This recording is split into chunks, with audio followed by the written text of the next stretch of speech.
네, 여러분 안녕하세요. 12월 25일 크리스마스 날인데 남성들에게는 선물이 한 개 도착을 합니다. 그것이 무엇일까요? 바로 공포의 여성폭력 방지 기본법이에요. 줄여서 여폭법, 여성폭력 방지법 이렇게 말을 하는데, 이 법이 지난해 12월 7일 날 입법 발의되어서 국회에 통과되었어요. 그리고 이제 1년이 지난 12월 25일부터 시행이 됩니다. 이 여성폭력방지법이라는 것은 폭력뿐만 아니라 성희롱, 성매매, 성추행, 그리고 정신적인 폭력, 이것까지 모두 다가 포함한, 말하자면 종합 선물 세트 같은 거죠. 선물은 아닌. 저는 20대 국회, 올해가 20대 국회인데 20대 국회의 중에 최악의 입법 중에 하나가 저는 여성폭력 방지법이라고 생각해요. 지금 우리가 가정폭력 방지법, 성매매 처벌법, 그리고 성폭력 처벌법, 이게 법이 정말 엄격하게 적용이 되고 있어요. 이게 성범죄에 관한 절대적으로 이게 법이 굉장히 엄격하게 엄벌에 처하게 되어 있는 법인데, 여기에 여성폭력방지법이라는 걸 또 하나 갖다 얹은 거예요. 옥상옥 또 하나 갖다 붙인 거예요. 이것을 이제 더불어민주당 정춘숙, 그러니까 한국여성단체연합 출신으로서 비례대표로 국회에 입성한 정춘숙 국회 여성이에요. 국회의원이 대표 발의를 해서 표창원 의원, 더불어민주당의 송기원 의원, 그리고 자유한국당의 김도읍 의원, 이런 그 몇몇이서 아주 주도적으로 이 법을 통과를 시켰어요. 그래서 여기에 남성 피해자 조항은 아예 삭제를 하고 여성만을 위한 여성폭력 방지법이 된 거예요. 예, 정말 그렇다면 우리가 무슨 일을 예상할 수 있을까요? 그러니까 현행 이 성범죄 사법체제에 큰 문제가 발생하는 것이죠. 이 법을 악용하거나 남용하거나 기분 나빠.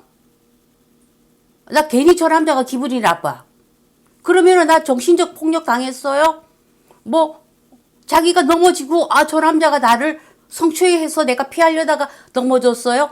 이런 식으로 얼마든지 악용할 수 있는 사례가 굉장히 늘어난다는 거죠. 근데 법이라는 것은 이러면 안 되는 거거든요. 법이 지나치게 엄격하면 법은 폭력입니다. 국가가 개인에게 법을 폭력으로 저지르는 거예요. 법은 도덕의 최소한이라는 말이 있어요. 그것은 제가 굉장히 좋아하는 말이에요. 네. 제가 지난 금요일 날 이제 곰탕집 사건, 거기 대법원 판결에 갔다 왔지만은, 사실 이 곰탕집 사건에 대해서 국회의원 중에 몇 명이나 과연 알까요? 곰탕집 사건이 벌써 2년 전에 발생한 사건이에요. 그리고 1년 동안 이것이 재판을 거친 거예요. 1년 동안 1심, 2심, 3심까지 온 거죠. 1심에서는 6개월 징역, 2심에서는 6개월 집행유예로, 말하자면 감형이 되었어요. 그래서 그 곰탕집 사건이 그 피고인이 억울하니까 대법원에 또 상고심을 했는데 결과는 결국 이제 유죄가 확정이 이렇게 된 것이죠. 그것이 1.33초 만에 스쳤는데 이것이 성추행으로 이렇게 된 거예요. 그러니까 우리가 정말 너무나도 이게 무시무시한 세상에 살고 있다는 거죠. 그러면은 이게 이제 어떤 사례가 있냐면, 제가 이 사례를 몇 가지만 좀 이렇게 말씀을 드릴게요. 제가 이거 찾아내고, 그리고 또 억울하게 성범죄자 되지 않기 카페도 운영하시고, 성범죄 관련해서 이제 업무를 하시는 오명곤 변호사님 자료도 있고, 그런데 이것이 굉장히 애매한 부분이 이렇게 많아요. 그래서 사례를 제가 참고하시라고 제가 좀 몇 가지만 좀 알려드릴게요. 자, 첫 번째, 지나가며 부딪힌 것으로 볼 가능성이 많은 사건에 대하여 1심에서 징역 6월을 선고한 사건. 여러분 이게 무슨 사건인지 아시겠죠? 바로 곰탕집 판결이에요. 그 곰탕집에서 스쳐 지나갔는데 여성이 자기 엉덩이를 움켜쥐었다 라고 했는데 이것이 그냥 징역 6개월이었어요. 자, 그 다음에 화장실에서 우리가 이제 화장실이 공중 화장실이 보통 이렇게 복도가 좁아요, 되게. 그리고 음식점에서 나와서 그 공용으로 사용하는 화장실은 복도가 좁아요. 그래서 어느 남성과 여성이 스쳐 지나갔어요. 각자 화장실 볼일을 보고 나오면서. 그런데 이게 보통 이 남자 여자가 할 것 없이 이렇게 팔을 좀 많이 흔들어요. 우리가 의식하지 않는 처럼 이렇게 팔을 참 많이 흔들어요. 제가 CCTV를 봤는데, 그런데 이제 이 남성이 화장실에서 볼일을 보고 나오다가 여성과 이렇게 스쳤어요. 그런데 여성이 잠깐만요 이러더니 남성이 돌아보니까 뺨을 찰싹 때리면서 자신의 엉덩이를 만졌다. 이렇게 돼가지고 이게 지금 고소가 된 사건이었어요. 그래서 이제 이 변호를 이 남성이 이제 오명범 변호사에게 이 사건을 의뢰를 해가지고 이게 결국은 무죄 판결을 받았어요. 그래서 이 오명범 변호사님이 CCTV를 수십 번을 봤대요. 봤는데 이 남성이 이렇게 걸어가다가 여성이 이렇게 오니까 저쪽 화장실을 향해서 오니까 발을 살짝 틀은 거예요. 그러니까 한 발을 살짝 꺾은 거예요. 그것이 CCTV 딱 잡힌 거예요. 그러니까 이 남성은 여성이 오니까 자신이 여성을 피해서 갔다는 게 증명으로 남은 거예요. 그래서 이것도 정말 그 오명건 변호사님이 CCTV를 수십 번 보고 난 후에 찾아낸 거거든요. 이거는 굉장히 이 남성은 운이 좋았던 거죠. 예, 그런 글도 있고, 그 다음에 이제 모텔에 억지로 들어가서 강간당했다고 신고가 온 거예요. 그런데 그 여성은 모텔에 자발적으로 자연스럽게 들어갔어요. CCTV에 보면. 그리고 늘 그 다른 사람들과 SNS도 주고받고, 그런데 이 강간당했다고 신고를 한 거예요. 그런데 그 여성의 질 내에서 피고인이 아닌 제3자의 정액이 나온 거예요. 그래서 이것도 그 남성이 무혐의 처분을 받은 거예요. 그러니까 확실한 증거가 있었던 거죠. 그 다음에 또 한 가지가 또 뭐냐면은 뭐 술을 마시고 두 남녀가 술을 마시고 모텔에 들어갔는데 자기가 깨어나 버린 강간을 당했다. 이 여성이 주장을 하고 고소를 했어요. 그래서 CCTV를 보니까 이 여성은 전혀 멀쩡해요. 멀쩡하고 막 카톡 대화도 하고 뭐 그런데 그냥 조금 뭐 기분이 상했나 봐요. 어떤 그런 그 관계를 가지고 나서 뭐 남녀 관계라는 게 우리가 알 수가 있습니까? 그러니까 어쨌든 기분이 조금 뭐 나빴던지 그래서 이 강간으로 몰고 간 고소 사건이에요. 이 사건도 이 여성이 흔적을 남긴 거죠. 자기는 뭐 그냥 억지로 모텔 들어간 것처럼 했지만은 SNS 뭐 그냥 카톡도 하고 그 모텔 방에서 다 그런 거예요. 너무나 자연스럽게. 그러니까 이제 이거는 경찰에서 이제 무혐의 처분을 받은 거죠. 그리고 이제 어떤 남성이 노래방 그 도우미 불법이잖아요. 그러니까 이것을 신고를 하려고 노래방을 갔는데 혹시나 싶어서 이 폰에 영상을 켜놨나 봐요. 그런데 이제 노래방 주인이 뭐 오히려 자기가 룸 안에서 협박당하고 가슴을 만지는 추행을 당했다고 오히려 주장을 한 사건이에요. 그런 사건도 또 있었고요. 그 다음에 지하철 수사대가 만원 지하철에서 신체 접촉이 없을 수가 없잖아요. 그 9호선 같은 경우 얼마나 딱 사람이 밀집되어 있는데.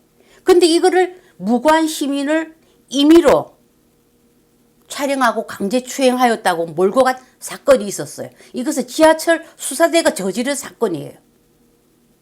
이런 사건도 또 있어요. 그 다음에 스스로 촬영하겠다고 10여 차례 자발적으로 요청을 하였는데 이것을 협박에 의한 촬영이었다 라고 주장한 게 뭐뭐뭐 사건이죠. 여러분 이 사건은 어떤 사건인지 잘 아실 거예요. 제가 이름은 밝히지 않겠어요. 네. 그렇게 지금 이제 제가 이제 말하지만은 남성들이 무관용 시대다. 그래서 어떻게 해야 될까? 이런 일을 당하지 않으면은 예방이 최우선이에요. 일단은. 이게 참 말이 좀 웃기긴 한데요. 뭐든지 예방이 최우선이잖아. 당하고 나면 그다음부터는 성범죄자, 성추행자 일평생 꼬리표를 달아야 되고, 그 곰탕집 판결, 대법원 판결이 난 이후에 그 곰탕집 부인이 또 그 법에 들이미 글 올린 거 보세요. 1심에서 3심까지 1년 걸렸어요. 재판 비용이 얼마나 들었겠어요. 대법원 그 변호사는 선임비만 해도 뭐 5천만 원 가까이 된다고 그러더라고요. 그 많은 돈, 그러면도 남은 건 성추행 낙인이죠. 정말 가슴 아픈 일이에요. 그러니까 이 일이 발생을 하면은 안 돼요. 그래서 예방을 해야 되는 거예요. 그 예방이라는 게 어떤 걸까요? 그러니까 무조건 어떤 그런 공중 화장실, 사람이 많이 붐비는 데는 머리 위로 손을 올려야죠. 남자들은. 이게 정말 웃기는 거지만 이렇게 할 수밖에 없죠. 내가 살기 위해서는. 그러면 CCTV를 남죠. 적어도 손을 흔들어서 여성을 뭐 성추행했다, 엉덩이를 쥐었다, 움켜쥐었다, 그런 말은 듣지 않으니까. 사람 많은 곳에서는 머리 위에 이렇게 손을 올리는, 저는 이것이 가장 좋은 예방법이라고 생각을 해요.